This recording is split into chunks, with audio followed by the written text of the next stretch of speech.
So, Jesse, what more can you tell us about how the events unfolded last night, and what does reintegration look like for them? Yeah, Jose, so these three freed Americans first touched down in the U.S. just before midnight last night at Joint Base Andrews in Maryland. They were greeted by the president, the vice president, as well as members of their families. After a meet and greet and some moments where they were speaking to the press, the freed Americans and their families got back on a plane and came here to San Antonio, Texas, and they are now going to be taking part in what's known as post-isolation support activities at the Brooke Army Medical Center, which is just behind me across the highway here. This is the same facility, the same type of activities that WNBA star Brittney Griner went through when she was freed from Russia. We heard from these freed Americans overnight, including Wall Street Journal reporter Evan Gershkovich. Here's part of what he had to say. Evan, how are you feeling?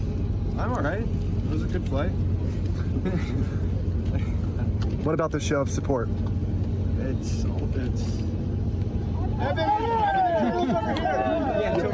Looking forward to seeing my family down here and just recuperating from 5 years, 7 months, and 5 days of just absolute nonsense by the Russian government. And that's Paul Whelan there, again, referring to his treatment in Russia as absolute nonsense. The group landed here in Texas about 4 hours, just over 4 hours after they first touched down in the U.S. at Joint Base Andrews, Jose. And again, those activities are ongoing here. We're trying to get some more details about what they might exactly be going through in terms of counseling, physical examination, et cetera. Anything like that, we're looking for more details. Yeah, thanks, Jesse. Courtney's just thinking that these are some of the things that we were talking about, you and I, yesterday at this time when we were getting and breaking that news that the three Americans were already in U.S. custody. What else have you learned, Courtney, about how this deal was made? Yeah, I mean, Jose, this was a deal that was not months, but years in the making. In fact, it even predated when we just saw Evan Gershkovich there. It predated him even being detained by Russian authorities. So several years ago, while the Biden administration was negotiating for the release of Americans, including Paul Whelan, who we also just saw there with Jesse, while they were negotiating, it became very clear to U.S. negotiators, including those at the State Department, that Vladimir Putin was not going to let any Americans out of Russian prison unless he got one person back. That's Vadim Krasikov. And he's an FSB agent who's been detained in Germany for several years on murder charges. He's believed to have been an assassin for Russian intelligence services. Now, the U.S. went to German authorities to talk to them about it, but they were very resistant to release him.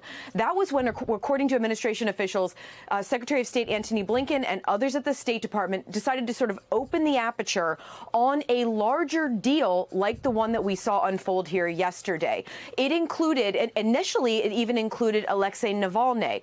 But all that changed, as you well know, Jose, when Navalny died in prison in February earlier this year. But the U.S. continued working on this swap.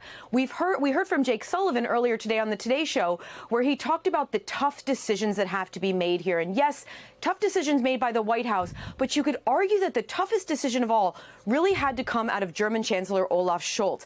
He was ultimately, according to administration officials, the one who made the decision to release Vadim Krasikov, and that was really the domino that let loose the rest of this larger deal that saw all these prisoners released and go back to multiple countries here. So what's key here is, yes, there were negotiations that occurred for years between U.S. and Russian authorities, but at the end of the day, Vadim Krasikov, this FSB agent, again, an assassin for Russian intelligence services, the German Chancellor Olaf Scholz's decision to release him was what really allowed the rest of this to fall into place, Jose.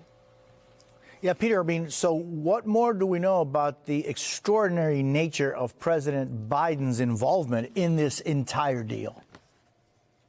Yeah, of course, he was brought in at key moments to talk to other heads of state in order to try to facilitate this. He was, in fact, talking with Olaf Scholz. As Courtney just said, there was a moment in January at a phone call where he implored Scholz to go ahead and agree to release an assassin, as Courtney said, something that went against the grain by saying, look, we can get Navalny out. That didn't work, but Scholz says, for you, I will do this. When Navalny was killed, they had to sort of recalibrate. They added Vladimir Kara-Murza, another Russian dissident with an American green card who was being held there, who they also feared could be killed in a Russian prison. He became sort of a moral equivalent to Navalny in some ways in enticing the Germans to keep going along with this deal. Then the president, of course, was brought in at the very last minute to talk to the Slovenian prime minister, because they too had 2 Russians under custody that they were being asked to release. And the president had to call the Slovenian prime minister from his vacation house in Rehoboth Beach on a Sunday. It happened to be 2 Sundays ago. As we all remember now, of course, that Sunday was also notable for something else he did that day. Just 97 minutes after that phone call with the Slovenian prime minister to facilitate this prisoner swap, he released his statement saying he was backing out of his re-election bid and, in effect, ending his political career. So that was quite a Sunday for President Biden. Indeed. And Julia, President Biden stressed the importance of the United States as allies in securing this deal. Listen to this. Toughest call on this one for other countries is I asked them to do some things that were against their immediate self-interest, and really very difficult for them to do.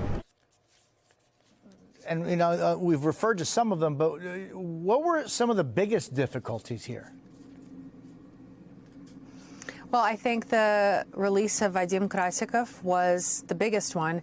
Again, recall what he was in jail for, what he was serving a life sentence in Germany for. He had shot a man on orders from the Russian government in broad daylight in the middle of the afternoon at a Berlin park. Children around, families around. I mean, it was a really gruesome murder. It was not easy for the Slovenians, for example, to give up illegals, Russian illegals that it had found, basically sleeper agents. Norway had to give people. Poland gave someone up. And to President Biden's point, again, if you treat your alliances like a loan shark treats basically a tardy customer, you're not going to get this kind of deal. Because it's not just, a what have you done for me lately arrangement. It's not as transactional as President Trump would want you to believe. There has to be investment that doesn't immediately pay off. It doesn't immediately pay off in cash and money, and then you can get this kind of stuff done. But again, if you demean allies, if you insult them while cozying up to America's foes and dictators, this is not going to happen.